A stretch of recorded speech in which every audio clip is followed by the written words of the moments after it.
नमस्कार, आप सभी का स्वागत है आपके अपने चैनल में। और आज मैं आप सबको इस वीडियो में धर्मराज की कहानी सुनाने जा रही हूँ। धर्मराज की कहानी मकर संक्रांति से सुना जाता है। मकर संक्रांति के दिन से नियम लिया जाता है, रोज़ाना इसे सुनते हैं।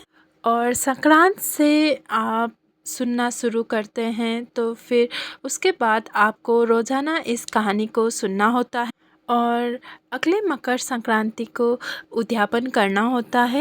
और कहानी सुनने के लिए सबसे पहले आपको एक लोटा जल लेना है। सबसे पहले हमें लोटे में तिलक करनी है।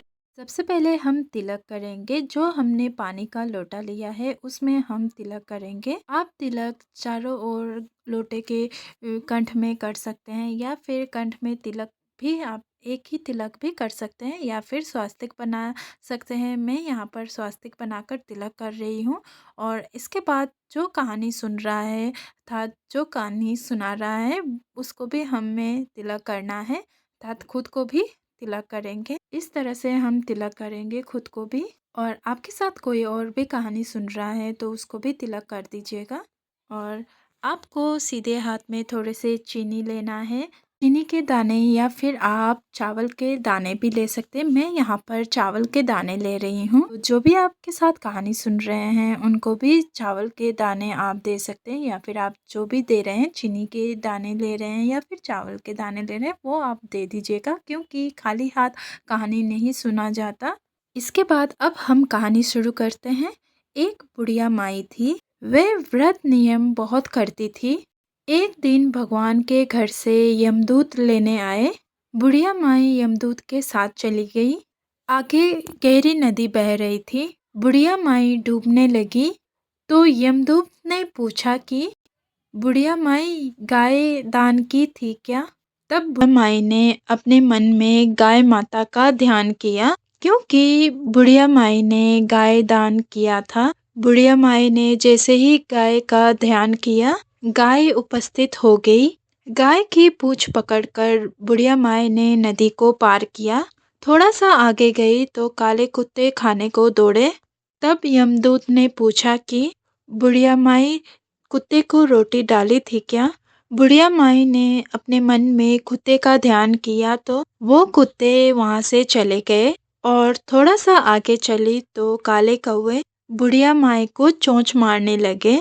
तब यमदूत ने कहा कि ब्राह्मण की बेटी के सिर में तेल लगाया था या नहीं? बुढ़िया माई ने ब्राह्मण की बेटी को याद किया तो कौवे चोंच मारना छोड़ गए और वहां से उड़ गए। और वहां से भी थोड़ा सा आगे गई तो पैरों में कांटे चुभने लगे, पैरों में कांटे चुभ गए, पैरों में कांटे चुभने लगे। तब यमदूत ने कहा कि बूढ़ी माई, चप्पलों का दान की थी क्या? बुढ़िया माई ने अपने मन में चप्पलों को याद किया तो चप्पल उनके पैरों में आ गए।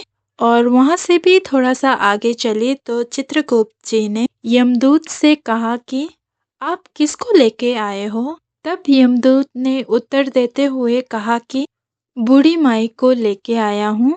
बूढ़ी माई ने दान पुण्य तो बहुत किया है, पर धर्मराज जी के लिए कुछ नहीं किया, इसलिए आगे का द्वार बंद है। तब बुढ़िया माई बोली कि मुझे 7 दिन के लिए धरती पर जाने की आज्ञा दे दो, अर्थात अनुमति दे दो।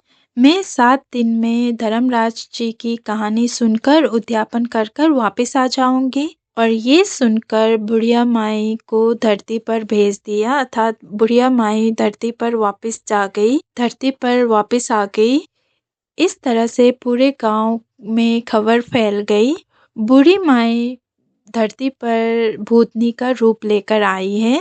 पूरे गांव में खबर फैल गई कि बूढ़ी माई भूत बनकर धरती पर आई है। जब बूढ़ी माई अपने घर को गई तो उसकी बेटे बहू ने भी भूतनी समझ लिया और घर का दरवाजा बंद कर दिया। तब उसने अपने बेटे और बहू को कहा कि मैं भूतनी नहीं हूँ, मैं तो धर्मराज जी की कहानी सुनने के लिए वापस आई हूँ। मुझे धर्मराज जी ने भेजा है। मैं 7 दिनों के लिए धर्मराज जी की कहानी सुनकर उद्यापन कर कर वापस परलोक को चली जाऊंगी। ये सुनकर माँ के लिए बेटे ने दरवाज़ा खोल दिया। कहानी सुनने का और उद्यापन करने के लिए सारा सामान लाकर दिया, लेकिन कहानी का हुकारा नहीं भरा। तब बुढ़िया माई उसके पड़ोसी के पास चली गई और कहानी सुनने के लिए कहा।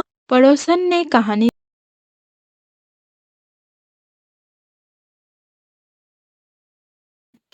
सुनी और उसके बाद उद्यापन किया। सभी सामान दान में दे दिया।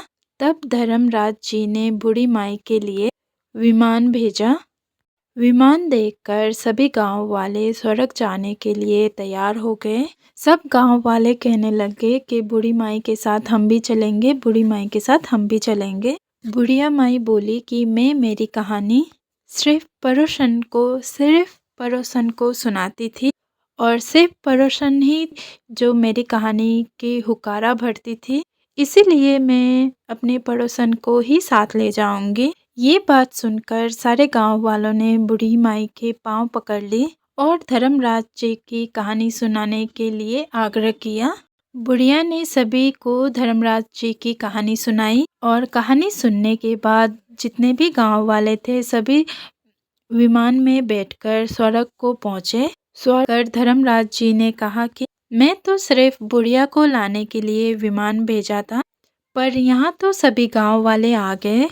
तब बूढ़ी माई कहने लगी कि इन सब ने मेरी कहानी सुनी है, इसीलिए आधा पुण्य तो इनको भी मिलता है। और ये सुनकर धर्मराज जी ने सभी को स्वर्ग का वास दिया। सो हे धर्मराज जी, जैसे आपने बुढ़िया माई को स्वर्ग में वास दिया था, वैसे ही इस कहानी को कहते सुनते हुक्कारा भरते सबको स्वर्ग में वास देना और सभी की मनोकामना पूर्ण करना और सभी पर अपनी कृपा दृष्टि बनाए रखना।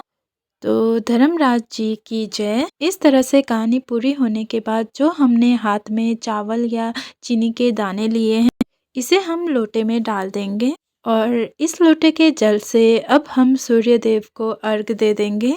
इसी तरह से हमें 1 साल तक धर्मराज जी की कहानी सुननी है। और ये थी धर्मराज जी की कहानी जो मैंने आप सबको सुनाई। अगर आपको ये कहानी पसंद आई, मेरी वीडियो अच्छा लगा हो तो इस वीडियो को लाइक कीजिए, चैनल को शेयर और सब्सक्राइब कर दीजिएगा और मेरे चैनल अर्थात मेरे वीडियो को देखने के लिए आप सबको बहुत बहुत धन्यवाद।